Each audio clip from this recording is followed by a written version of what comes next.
Okay, before we go off the air, I got a pet peeve for you brothers. Okay. Why brothers always right. want to try to leave one foot in the door? When you cut off, it should be cut off. The relationship ends, it should end. Why they always want to try to leave some type of connection or something so they can get back in? What's up with that? Good one. So when you say cut off, what do you mean? Like I'm done with both you. of y'all agree it's over. Like if a man is in a relationship with a woman? Why do y'all come back? Why do y'all come back? What do you mean, why do we come back? Like why y'all trying to leave? But it's been a problem. And then you know it. You can just like do the countdown. You know, whether it's a couple of weeks or a couple of months. You're like, he's gonna be calling me again, trying to reconnect. What's going on with that? What does the end really mean to y'all guys? Yes. Mike, I'm gonna hit this. You can get it afterwards if you want to. I got your back, brother Arthur. I got your back. Jump on him like right on right. No, for one, if a guy leaves his foot, if he's trying to come back in, one of the main reasons why he's trying to come back in is because he realized he made a mistake. Secondly, boys don't. Well, I won't put it like that, but let me put it this way: when a man is involved with somebody and it's like over, and if he's really feeling it, it's just like a kid. When a kid is attached to someone or something, he don't want to let it go. If his mom is like, okay, I want you to get this racing set to your cousin, he's like, I ain't letting that go. That's my favorite car. That's my favorite track. None of that. It ain't happening. So guys, even if it's over, even the woman said it's over, if he's really feeling her and he feels that he can try to get back with her, he's going to try to get that foot in the door. No matter how many times she try to slam the foot inside there, he's like, I ain't going away that easy. But mind you now, for a woman to say it's over, that means she's been through a lot. That means that she has felt, she has been hurt, she has been disappointed, she has been frustrated, she has mulled things over in her mind, and she has come, she has given this man more than one opportunity to rectify his behavior, to clarify his behavior, because a lot of times we don't even ask that you fix your behavior. We just ask that you understand. And we can work on everything else after that. So he's been given these opportunities, and then finally she has come to the conclusion that we must end this. We must end this. You have a discussion. It seems like you agree, and you say, okay, and then all of a sudden now you're trying to come back? I don't understand that. I mean, I understand your explanation, but that's just very bizarre to me.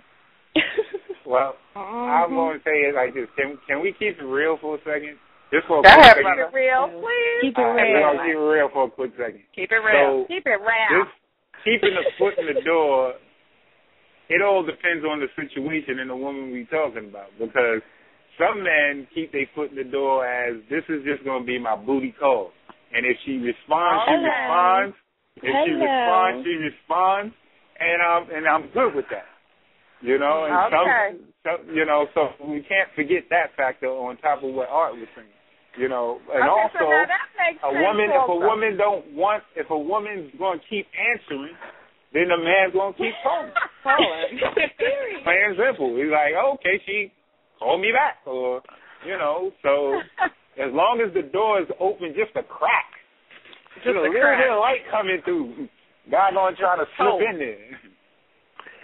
Wow, you know what's so funny? Not meaning to tell any personal business, but the week, and this is the God's honest truth, the week I got married, 3 ex-boyfriends contacted me. And I mean, these are not like people I dated. These are like very meaningful relationships, with men that I loved and they loved me, and and we I hadn't spoken to any of these men in years. The week I got married, all 3 of them were on my voicemail. And it was so weird. I was like, what, do they have a homing device or something? It was just... It's like, it's about to get locked down. Let me get my chance. It's the men's meeting. Women don't do that. It's like with men, you can kind of know. You can like, wow, every few years or whatever, they're going to come back home. Even though ain't no home there no more, the nest is gone, you done destroyed it, you done built something with someone else, but they always come back home again, and it's just like weird. That was just a test for you. I'm going to tell you the truth.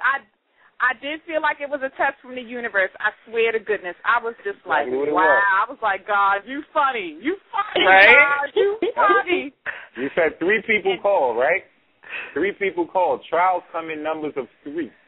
So that was a test. Well, you passed. Good job.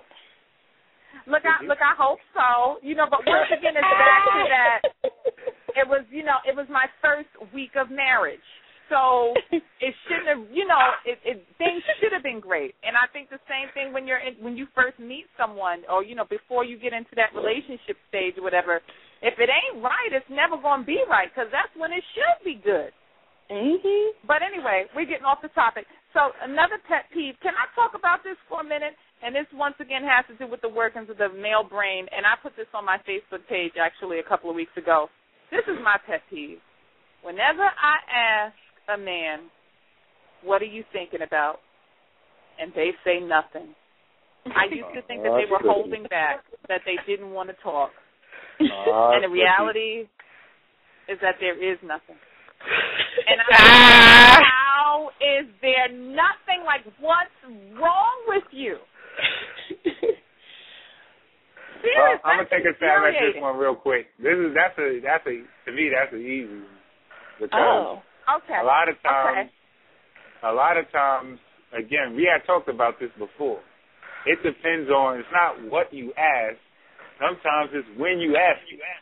All right. So we did. If you ask it 5 minutes before the game is coming on, or 5 minutes before we're about to get into something that we really wanted to get on, we understand and we know that question can lead to a long, long conversation, which if we're not paying attention, it's going to be an argument because we're not paying attention to it.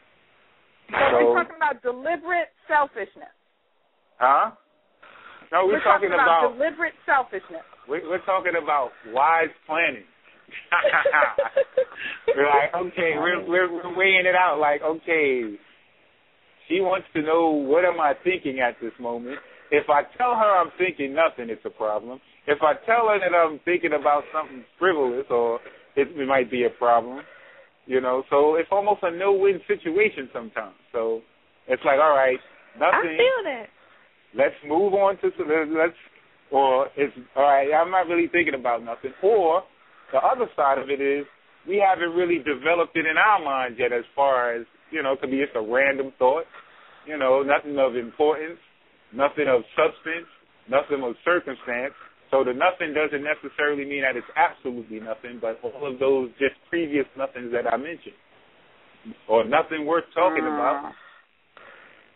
So you have and you know what that, those different sides of the coin. What that reminds me of, Brother Mike, is that when you're in a relationship, what I used to think, like my husband is my best friend, but still in all, my husband is not that kind of best friend. Like, my husband is my best friend in the last resort. There are women, particularly women in my life, that I talk to, that I share things with, that are my confidants, and that I know if I want, that kind of stimulation, I know that I get it from them. And then my husband is my best friend in the sense that he's that last resort. He's not my primary go-to person in a lot of situations.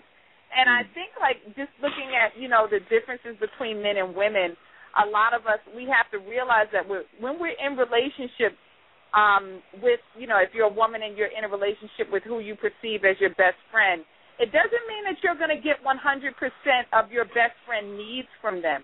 And it doesn't mean that that person has let you down. But a lot of times, I don't think men can really handle all of the stuff that we put on them. I don't think they're really equipped. I don't even think they really care. Because I know when I'm talking to my husband about something, I'm like, he's just basically like, And so, I really think that talking about the pet peeves is quite interesting, because one of the lessons I think we women have to learn is that just because you're in a relationship with someone, it doesn't mean that this person is your primary, friend or your primary source of socialization and catharsis.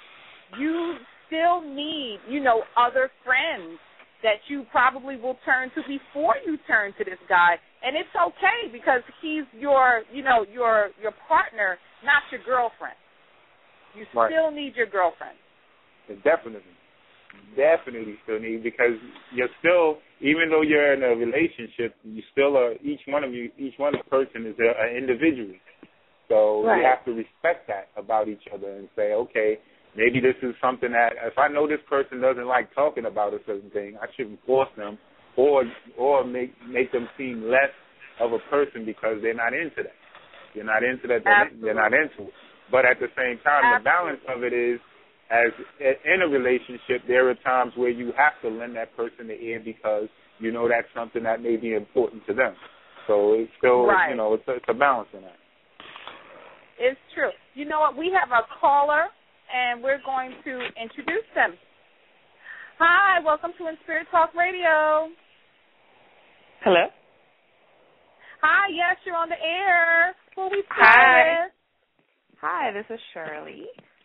Hi, Shirley. Hi. Well, all right, Shirley, let's get your 2 cents.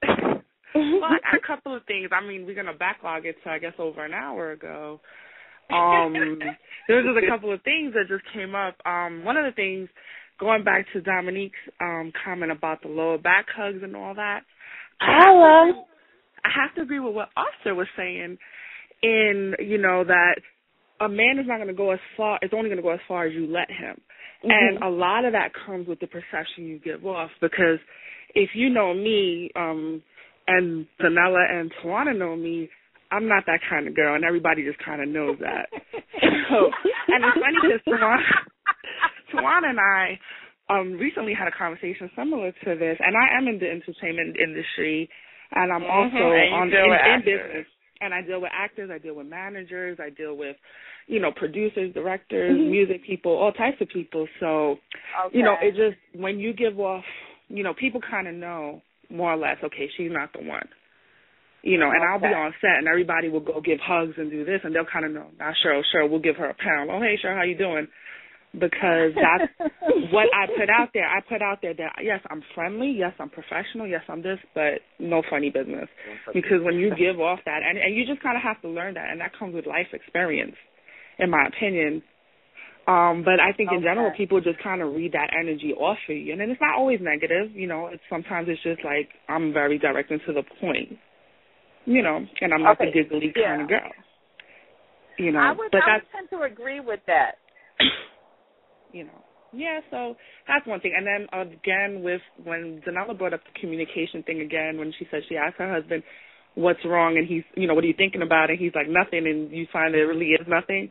I have a lot of male friends who have said that. They're like, it's really nothing. Like, we really just simple people. Like, it is or it isn't. And it's like when I'm a sports fanatic, so it's like if you're talking to me 5 minutes before the game starts, as a woman, I can imagine how a man feels when you're like, there's one game this week, like, just let me watch my game, So, and I have a lot of male friends, again, who will be like, I just don't want to talk right when my game is starting. Like, can we talk about this later? Or can I do the dishes or throw out the garbage later? Because that was just one of my opinions on that. But I will say a pet peeve of mine is when something is clearly wrong and you're